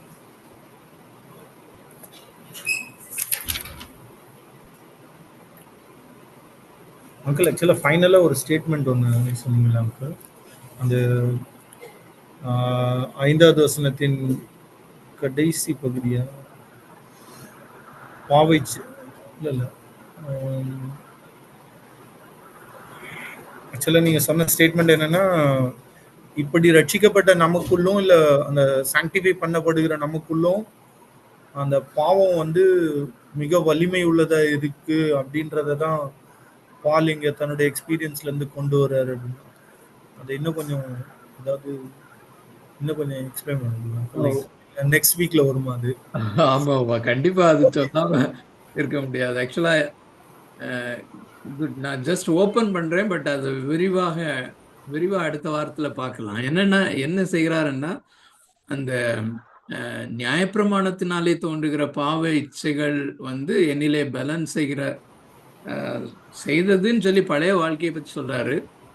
கீழே சொல்லும்போது அவருடைய மனதுல இருக்கிறது 10வது கமாண்ட், 10th கமாண்ட், இச்சையாதிருப்பாயாக அப்படின்னு சொல்லி, அந்த இச்சையானது கற்பனையினாலே சமயம் பெற்று அப்படின்னு எழுதுற அந்த ஃப்ரேஸ் எல்லாமே வந்து கவற்றிங், அதாவது இருதயத்திலிருந்து வருகிற அந்த காரியம். இப்போ வந்து பரிசேயர்கள், பவுலுமே பரிசேயனாக வந்து நான் செய்கிற காரியம்,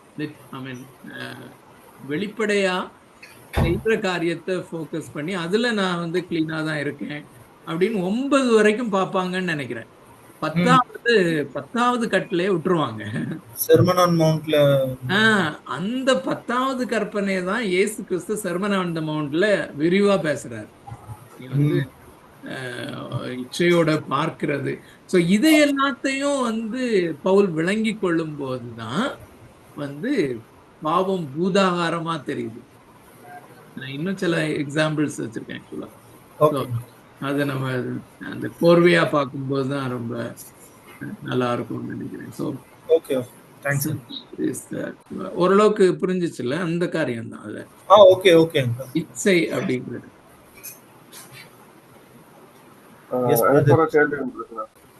சொல்லுங்க.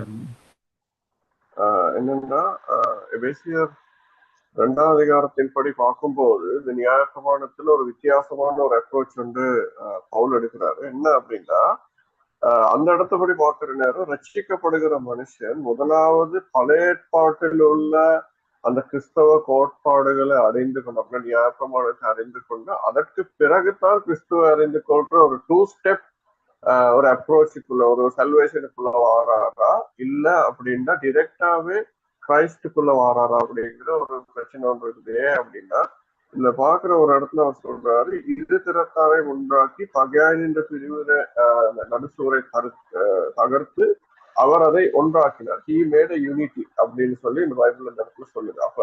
அப்படி பார்க்கும்போது அவர் ஏற்கனவே தெரிவு செய்யப்பட்ட ஒரு கூட்டத்தை வைத்திருக்கிறார்.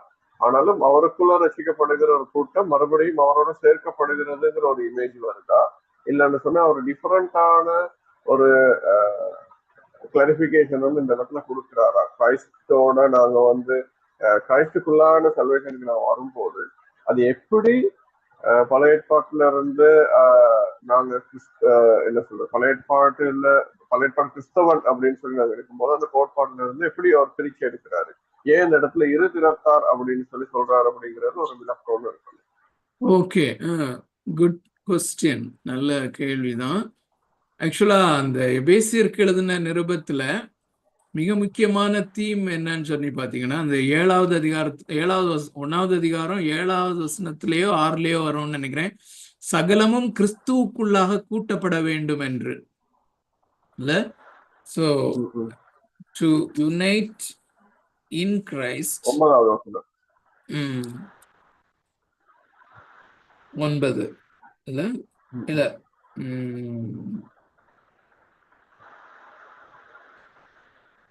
கரெக்ட்.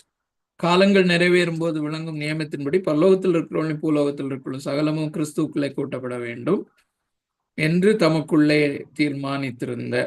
ஸோ அதனுடைய ஒரு ஸ்டெப் பாட்டு ஆக்சுவலா இங்க நீங்க 2வது அதிகாரத்துல இந்த 11வது வசனத்துல இருந்து கொஞ்சம் ஒரு பேராகிராஃப் யூதர்களுடைய விசேஷ தன்மையை கொண்டு வர்றாரு. ஸோ என்ன செய்கிறாருன்னா, இந்த 1வது அதிகாரத்திலையும் 2வது அதிகாரத்திலையும் யூதர்கள் ஏற்கனவே நியாயப்பிரமாணத்தை பெற்றவர்கள் அல்லது தேவனுடைய அந்த வெளிப்பாட்டை பெற்றவர்களை ஒரு பக்கம் வைக்கிறாரு, இன்னொரு பக்கம் நம்மளெல்லாம் வைக்கிறாரு, புறஜாதியாரை வைக்கிறாரு. இந்த புறஜாதியாரையும் சரி யூதர்களையும் சரி 2 பேருமே அக்கிரமங்களினாலும் பாவங்களினாலும் மரித்தவர்களாக இருந்த நம்மை 2 இதுல இருந்துமே அவர் ரட்சித்து இரு திறத்தாரையும் ஒன்றாக்குகிறார். அந்த ப்ராசஸ் தான் ரொம்ப பிரீஃபா நான் சொல்றேன். இந்த பிரீஃபா சொல்ற காரியத்தை தான் மிகவும் விரிவாக அந்த ப்ராசஸை ஆண்டவர் எப்படி செஞ்சிருக்கிறாரு அப்படிங்கறது தான் எக்ஸ்பிளைன் பண்றார். இரு திறத்தாரையும் ஒன்றாக்கி இருக்கிறாரு. நாம காணியாட்சிக்கு புறம்பா இருந்தோம், வாக்குத்தத்தங்கள் இல்லாதவர்களா இருந்தோம். இப்படி இருந்த எல்லாரையுமே ஒரே மாதிரி எல்லாருமே அக்கிரமங்களினாலும் பாவங்களினாலும் மரித்தவர்களா இருந்தோம், ரட்சித்து உயர்த்தி ஒன்றாக்கி உன்னதங்களிலே உட்கார வைத்திருக்கிறார் அப்படிங்கிறது தான் அந்த சாராம்சம், the crux of the matter. So I think உங்க கேள்வி ஆன்சர் பண்ணப்பட்டதான்னு தெரியல. சரி, ஓகேவா? ஓகே, அது ஓகே. அது கிளியரா இருக்கு. என்னன்னு சொன்னா நம்ம திருப்பி நாங்க தொடர்ந்து படிக்கிற நேரம் நிறைய இந்த யூதர்களுக்கு முக்கியமே அவங்களோட சட்டத்திட்டங்கள் மூலம் அவங்களுக்கு ரட்சிப்பு கிடைச்சதா இல்லையா அப்படிங்கிற கொஞ்சம் டீப்பா அண்டர்ஸ்டாண்ட் பண்ணும்போது இதை அண்டர்ஸ்டாண்ட் பண்ண முடியுமானதா இருக்கும்னு நினைக்கிறேன். கத்தரிக்கு சுத்தமான அதையும் எங்களுக்கு வருங்காலங்களில் சொல்லி தருவீங்கன்னு நினைக்கிறேன். எப்படி யூதர்கள் திரும்ப சொல்லுங்க.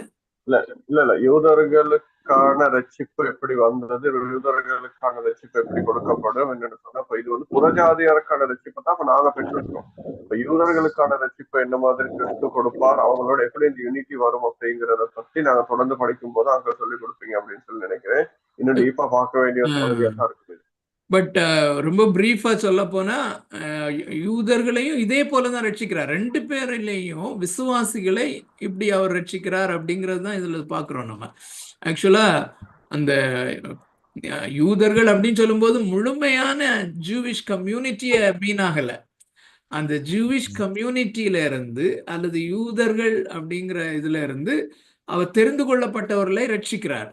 எப்படி புறஜாதிகளிலிருந்து நம்மள ரட்சிக்கிறாரோ அதே போல யூதர்களிலிருந்தும் ஒரு சின்ன கூட்டத்தை மாத்திரம் ரட்சிக்கிறார், ரட்சித்து ஒன்றாக்குகிறார். ஸோ யூதர்கள் அப்படிங்கிற அந்த முழுமையிலிருந்து ஒரு சிலரை ரட்சிக்கிறார், பிரஜாதியாரில இருந்து ஒரு சிலரை ரட்சித்து ஒன்றிணைக்கிறது தான் இங்க பாக்குறோம்.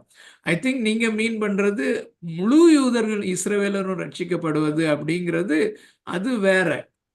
அது காட்ஸ் பேட்டர்ன்ல இருக்குது. பட் அதுல நம்ம போகவே இல்லை. அது கடைசியா அந்த மில்லினியம் டைம்ல அல்லது 1000 வருஷ அரசாட்சியின் போது அந்த டைம்ல இருக்கிற ஜெனரேஷன் எல்லா இஸ்ரவேலும் ரட்சிக்கப்படுவார்கள் சொல்லி இதே ரோமர் 11வது அதிகாரத்துல கொண்டு வராரு. ஐ திங்க் நீங்க அதையும் 2ஐயும் கொண்டு வரீங்கன்னு நினைக்கிறேன். ஸோ அது தனி. இது இப்போ இன்றைய காலகட்டத்திலே அவர் சில யூதர்களை அப்போல இருந்து இயேசு கிறிஸ்துவின் காலத்துல இருந்து அப்போஸ்தலர் காலத்துல இருந்து யூதர்களில் அநேகர் கிறிஸ்தவ இப்பதான் இல்லையே தவிர அப்போ இருந்தாங்க. ஸோ அதுதான் சொல்றாரு. இப்ப ரோமர் திருச்சபையிலையும் 2 பேரும் இருந்தாங்க. யூதர்களும் ரட்சிக்கப்பட்ட யூதர்களும் இருந்தாங்க, ரட்சிக்கப்பட்ட புறஜாதியாரும் இருந்தாங்க. ஆல்மோஸ்ட் எல்லா சபைகள்லையும் அப்படி இருந்தாங்க. ஸோ அதை தான் அவர் இங்கே பேசுகிறார். Okay, good, thank you. Thank you.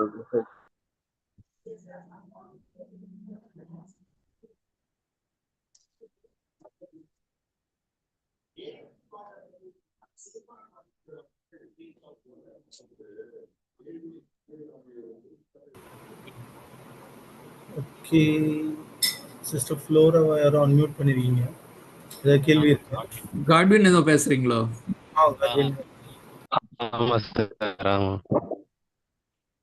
So ஒரு சின்ன கிளாரிஃபிகேஷன் மட்டும்தான். நம்ம வந்து ரோமன்ஸ்லையும் சரி, எபேசியன்லையும் சரி, கலாத்தியன் இந்த 3 சாப்டர்லையும் நம்ம பவுல் என்ன திரும்ப திரும்ப எம்பசைஸ் பண்ற அப்படின்னா, நியாயப்பிரமாணத்தின் கிரியைகள் அல்லது நம்முடைய கிரியைகள் வந்து நம்மளை வந்து நீதிமானாக்க முடியாது அப்படிங்கிறத நம்ம தெளிவா வந்து நம்ம புரிஞ்சிருக்கோம். இதுல வி ஆர் வெரி ஸ்ட்ராங், இதுல நம்ம ஸ்ட்ராங்கா இருக்கோம். ஸோ அடுத்து நீங்க சொன்னது என்ன அப்படின்னா, நம்ம விசுவாசத்தினால் நீதிமான்களாக்கப்படுறோம். இப்போ கூட நீங்க சொல்லும்போது யூதர்களையும் சில விசுவாசிகளை தான் தேர்ந்தெடுத்துக் கொள்கிறார் அப்படின்னு தான் நம்ம பார்க்குறோம். பட் இதுல பிரச்சனை என்ன அப்படின்னா, இப்போ விசுவாசிகள் அப்படின்னு வரும்போது இங்க கலாத்தியர்ல கூட கொடுத்துருக்கு. கலாத்தியர்ல அவங்க பவுல் கொடுக்குற ரெஃபரன்ஸ் என்ன அப்படின்னா, முதல்ல வந்து ஆபிரகாம சொல்றாரு. ஆபிரகாம் தேவனை விசுவாசித்தான், அது அவனுக்கு வந்து நீதியாக எண்ணப்பட்டது அப்படின்லாம் நம்ம பார்க்குறோம். இப்போ இதுல என்ன அப்படின்னா, நம்ம விசுவாசிகளின் தகப்பன் ஆபிரகாம் அப்படின்லாம் ஒத்துக்கிறோம். பட் அந்த விசுவாசம்னா என்ன, அதுலதான் ஒரு கேள்வி வருது. நிறைய பேர் விசுவாசம் என்ன அப்படின்னு நினைக்கிறோம் அப்படின்னா, ஆபிரகாம் வந்து கடவுளை விசுவாசித்தான், அதனால அவனுக்கு வந்து கடவுள் ஒரு வாக்குத்தத்தம் கொடுத்திருந்தார், உனக்கு ஒரு குழந்தை பிறக்கும். அது வந்து எல்லா பாசிபிலிட்டிஸும் க்ளோஸ் ஆன டைம்ல அவனுக்கு குழந்தை பிறந்து, ஸோ அதே ரெஃபரன்ஸை இங்கே கொண்டு வந்து நம்மளும் ஒரு உலக ரீதியாக நம்முடைய சரீர ரீதியாக நம்முடைய டிசைரை ஃபுல்ஃபில் பண்ணுறதுக்கு நம்முடைய விசுவாசத்தை வந்து அங்கே வந்து ஃபிட்டின் பண்ணுறோம். ஸோ அதுதான் ஒரு பெரிய கேள்வியாக இருக்குது.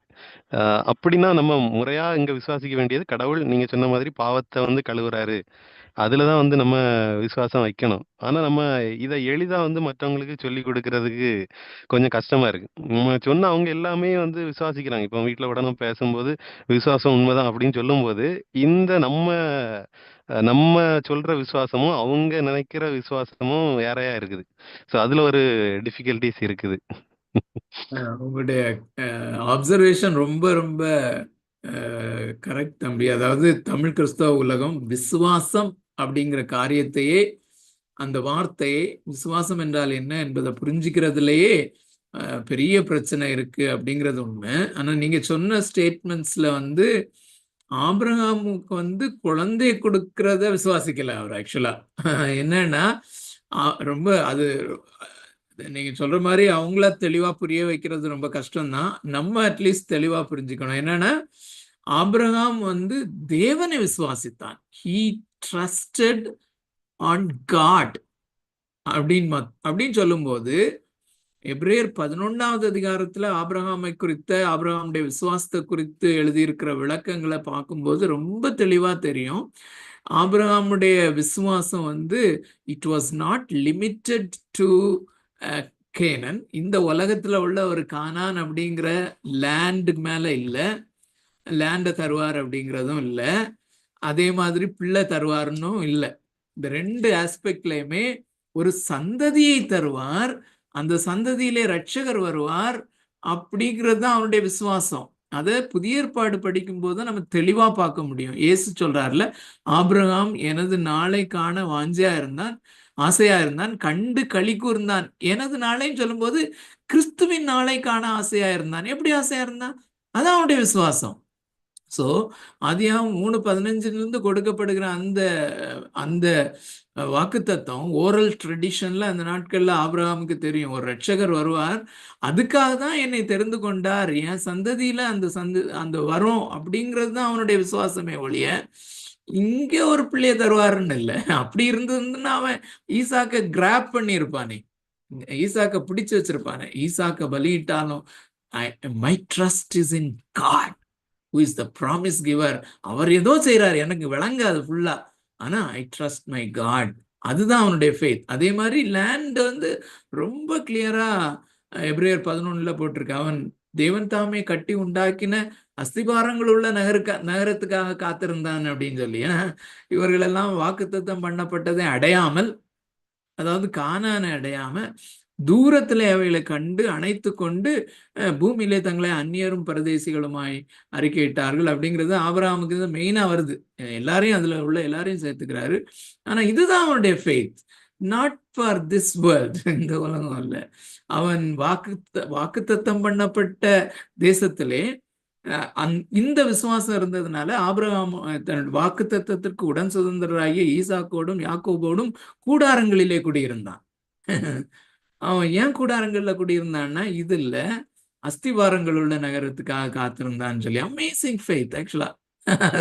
அதுதான் faith in God that he will give a promised land which is heaven. Very clear, very clear. So இந்த உலகத்துல ஏதோ கிடைக்கும் அப்படின்னு விசுவாசிக்கிறது சாத்தானுடைய விசுவாசம். அது ஏன்னா அதுக்கு பேஸே கிடையாது. God didn't tell anybody that நான் இதை தருவேன் அதை தருவேன்னு சொல்லி அவர் சொல்லவே இல்லை. சொன்னார்னா 100% செய்வார். அப்ப அந்த மாதிரி விசுவாசிக்கிறவங்களுக்கு 100% செய்யப்படுகிறதா அப்படிங்கிறது தான் கேள்வி. செய்யப்படலைன்னா God has not told. தேவன் தெளிவா சொன்னவைகளை, இந்த வாக்குத்தத்தம் பண்ணினவைகளை அவர் 100% அல்லது நான் முன்னாடி அடிக்க சொல்லுவேன் பில்லியன் சதவீதம் அதை நிறைவேற்றுகிறவர். இந்த ப்ராமிசஸ் வேதாகம். இப்ப சமீபத்துல ஆக்சுவலா நாங்க வந்து மேத்யூ பார்த்துட்டு இருக்கோம். மேத்யூலயும் ரவியும் பீட்டரும் லைன்ல இருக்காங்க.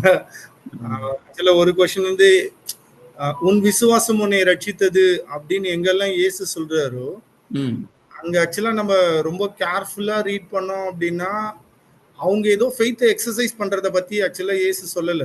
அவர்களுக்குள்ளாக பிதாவினாலே உண்டாக்கப்பட்ட விசுவாசம், அது எவ்வளவு பிரச்சனை இருந்தாலும் அந்த ஒரு திமிர்வாதக்காரனை கொண்டு வராங்கல்ல, திமிர்வாதக்காரனை கொண்டு வரும்போது அந்த இடத்துல கூட்டம் பயங்கரமா இருக்கு, இயேசுவை ஆக்சஸ் பண்ண முடியல. ஆனா அவங்க மேல அப்ப பிதாவினாலே ஒருவனுக்குள் துவங்கப்பட்ட விசுவாசம் அது குமாரனாகிய இயேசு கிறிஸ்துவின் தேவத்துவத்தை என்ன தடை வந்தாலும் தாண்டி வந்து அங்கீகரித்து அதை அக்னாலேஜ் பண்ணி பிரைஸ் பண்ணும். ஸோ அதை தான் வந்து ஆக்சுவலா இயேசு வந்து ஃபெய்த்னு அக்னாலேஜ் பண்றாரு. உன் விசுவாசம் உன்னை ரட்சித்தது அப்படின்னா அந்த பெரும்பாடுள்ள ஸ்திரீகிட்டையும் வந்து 12 வருஷத்துக்கு அப்புறமும் எஸ் இவர் வந்து என்னுடைய இயேசு கிறிஸ்துவை குறித்து கேள்விப்படுகிறார்.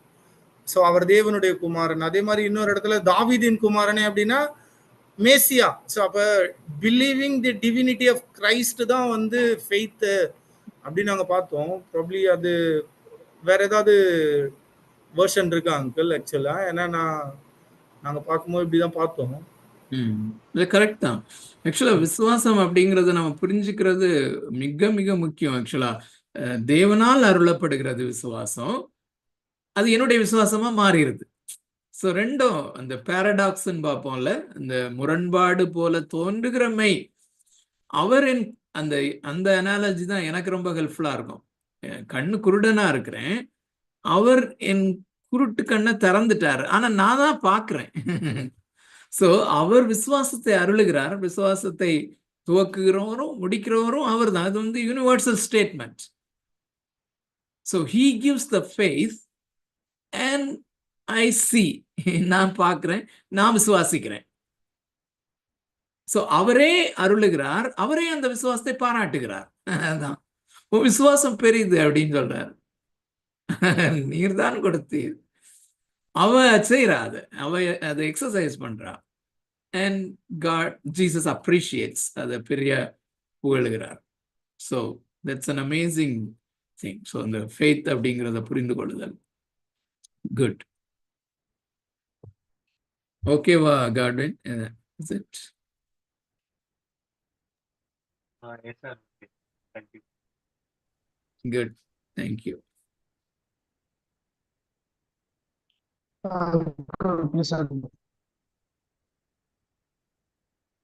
சொல்லுங்க தம்பி. ரவி கேக்குறீங்களா?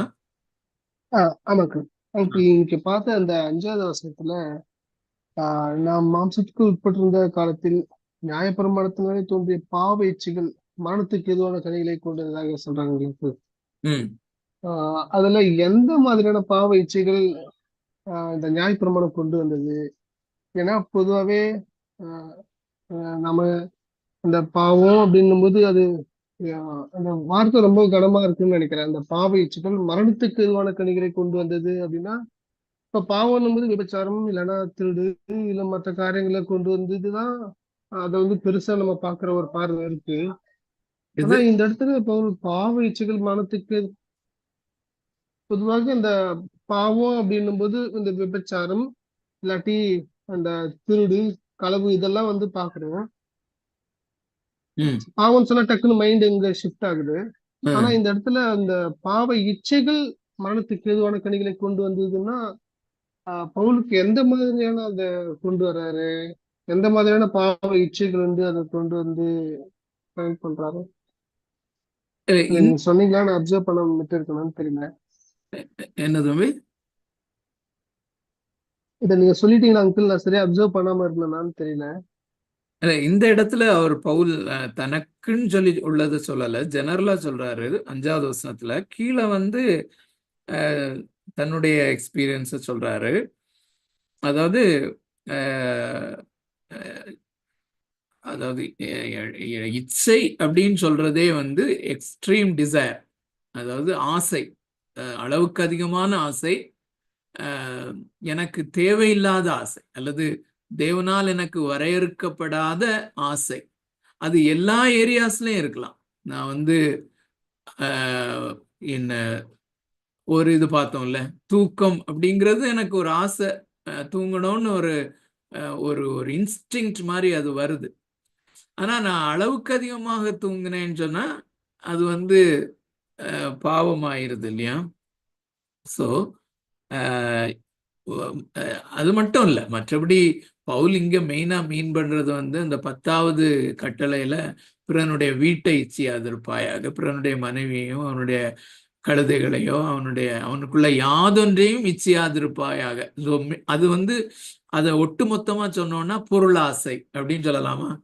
ஸோ பொருளாசை ஆகிய விக்கிரக ஆராதனை, அல்லது அந்த எனக்கு எனக்கு கடவுள் தராத எந்த காரியங்களையும் நான் ஆசைப்படும் போது அது வந்து இச்சையா மாறுது. ஸோ அந்த இச்சையாதிருப்பாயாக அப்படிங்கிற அந்த பாவமே, அந்த அந்த நியாயப்பிரமாணமே அது வந்து அதாவது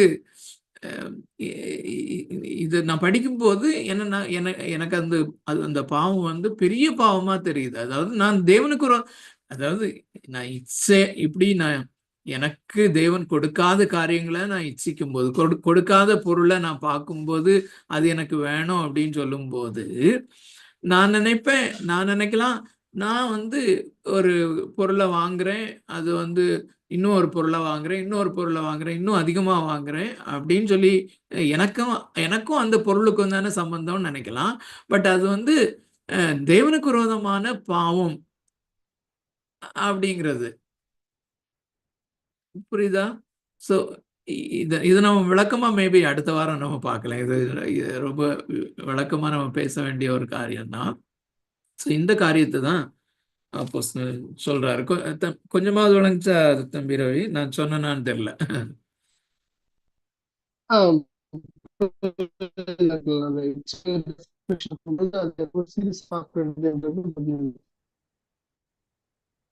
நீ சொன்ன சரியா கேட்க. ரவி உங்க ஆடியோ ரொம்ப ஃபீபிளா இருக்கு ரவி, பிரேக் ஆகுது.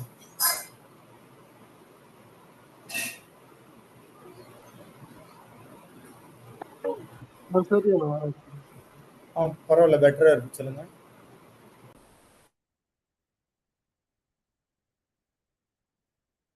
அந்த கவர்ஷியஸ்னஸ், அந்த இச்சை அப்படிங்கிற காரியத்தை நம்ம கொஞ்சம் கூட டீட்டெயிலா நம்ம வர்ற வாரத்துல நம்ம பார்க்கலாம் நம்ம. அப்போ சரியா? ஓகே, நான் கம்யூனிகேட் பண்றேன் Ravi. Thanks uncle. Okay, God bless you all. Thank you.